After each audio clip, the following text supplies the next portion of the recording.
चलिए ध्यान से अगला सवाल देखते हैं। रेडियस एक राइट कोन का 35 सेंटीमीटर है और हाइट 84 है। आपको डिफरेंस बताना है टोटल सरफेस एरिया और कर्व्ड सरफेस एरिया का। टोटल सरफेस एरिया में अगर कर्व्ड सरफेस एरिया हटा दो तो सिर्फ और सिर्फ बचेगा बेस एरिया। तो आपसे बेस एरिया पूछ रहा है, ये बेसिक सा रिएक्शन है, यही पूछ रहा है आपसे, क्योंकि टोटल सरफेस एरिया में अगर आप कर्व्ड सरफेस एरिया घटाओगे तो सिर्फ बेस एरिया बचेगा जो कि पाई आर स्क्वायर होता है। अब मुझे ये वैल्यू 35 दी है। जब 35 रेडियस होता है बेटा, वन रेडियस इज 35, तो पाई आर स्क्वायर की वैल्यू मैंने कई बार आपको बताई होगी कि आपको ध्यान रखना है कि ये 3850 होता है। ठीक है, जब भी रेडियस आपका 7 होता है तो पाई आर स्क्वायर की वैल्यू 154 होगी। जब ये 14 होगा, रेडियस 2 गुना हो गया तो आर स्क्वायर अब 4 गुना हो जाएगा, 616 हो जाता है।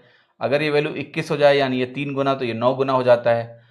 तो ये आपका 9 गुना कर लो तो ये 1386 वैल्यू आ जाती है आपकी। ठीक है, उसके बाद अगर यही वैल्यू 35 गुना हो जाए यानी 5 गुना करते हो आप, तो ये वैल्यू आपकी 3850 हो जाती है। ये बात आपको बेटा ध्यान रखनी है, दिस टेबल आपको याद रखनी है।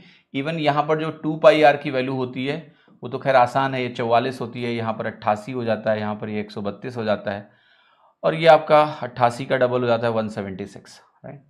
सॉरी 5 गुना लिया ना, तो 5 गुना 220 हो जाएगा आपका, राइट।